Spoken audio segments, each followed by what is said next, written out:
जय श्री राम। अयोध्या कांड का 116वां सर्ग। वृद्ध कुलपति सहित बहुत से ऋषियों का चित्रकूट छोड़कर दूसरे आश्रम में जाना। भरत के लौट जाने पर श्री रामचंद्र जी उन दिनों जब वन में निवास करने लगे तब उन्होंने देखा कि वहाँ के तपस्वी उदिग्र हो वहाँ से अन्यत्र चले जाने के लिए उत्सुक हैं। पहले चित्रकूट के उस आश्रम में जो तपस्वी श्री राम का आश्रय लेकर सदा आनंद मग्न रहते थे, उन्हीं को श्री राम ने उत्कंठित देखा, मानो वे कहीं जाने के विषय में कुछ कहना चाहते हों।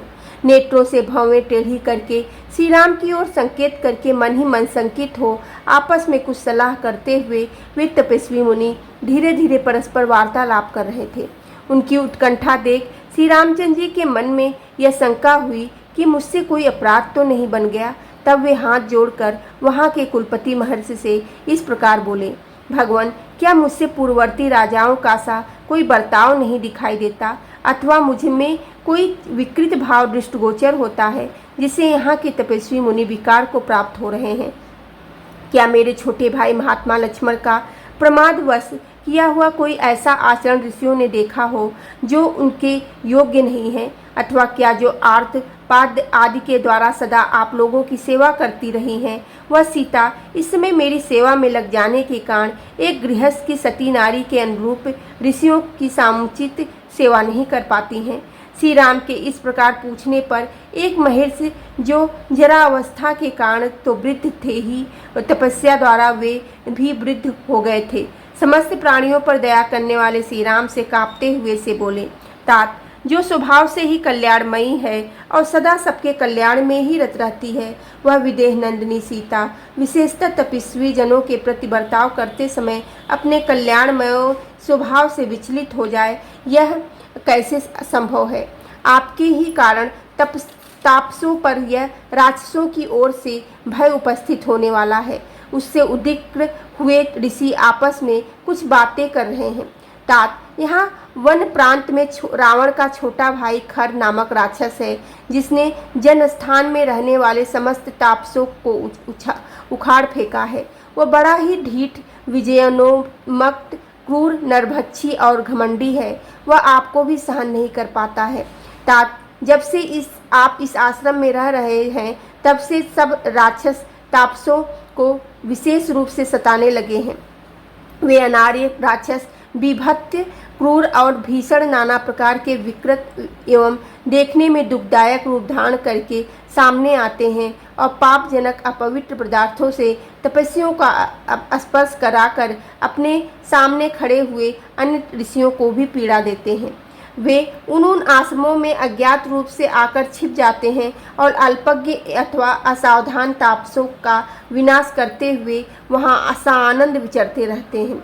होम कर्म आरंभ होने पर वे शुक्र आदि यज्ञ सामग्रियों को इधर उधर फेंक देते हैं, प्रज्वलित अग्नि में पानी डाल देते हैं और कलशों को फोड़ डालते हैं। उन दुरात्मा राक्षसों से आविष्ट हुए आश्रमों को त्याग देने की इच्छा रखकर ये ऋषि लोग आज मुझसे यहाँ से अन्य स्थानों में चलने के लिए प्रेरित कर रहे हैं।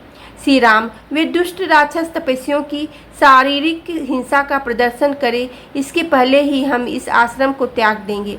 यहाँ से थोड़ी ही दूर पर एक विचित्र वन है, जहाँ फल फूल की अधिकता है, वहीं अश्वमुनि का आश्रम है। अतः ऋषियों के समूह को साथ लेकर मैं पुनः उसी आश्रम का आश्रय लूँगा। श्री राम, खर आपके प्रति भी कोई अनुचित बर्ताव करे, उसके पहले ही यदि आपका विचार हो तो हमारे साथ ही यहाँ से चल दीजिए।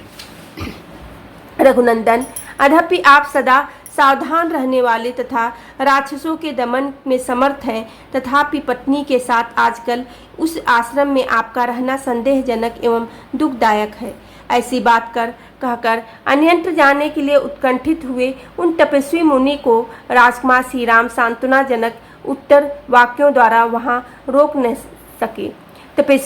तत्पश्चात वे कुलपति महर्षि श्री रामचंद्र जी का अभिनंदन करके उनसे पूछकर और उन्हें सांत्वना देकर इस आश्रम को छोड़ वहां से अपने दल के ऋषियों के साथ चले गए। श्री रामचंद्र जी वहां से जाने वाले ऋषियों के पीछे पीछे जाकर उन्हें विदा दे कुलपति ऋषि को प्रणाम करके परम प्रसन्न हुए। उन ऋषियों की अनुमति ले उनके दिए हुए कर्तव्य विषयक उपदेश को सुनकर लौटे और निवास करने के लिए अपने पवित्र आश्रम में आए। उन ऋषियों से रहित हुए आश्रम को भगवान श्री राम से एक क्षण के लिए भी नहीं छोड़ा, जिनका ऋषियों के समान ही चरित्र था। उन श्री रामचंद्र जी के निश्चय ही ऋषियों की रक्षा की शक्ति रूप गुण विद्यमान है। ऐसा विश्वास रखने वाले कुछ तपस्वी जनों ने सदा श्री राम का ही अनुसरण किया, वे दूसरे किसी आश्रम में नहीं गए। बोलो सियावर रामचंद्र की जय, पवन सुत हनुमान की जय।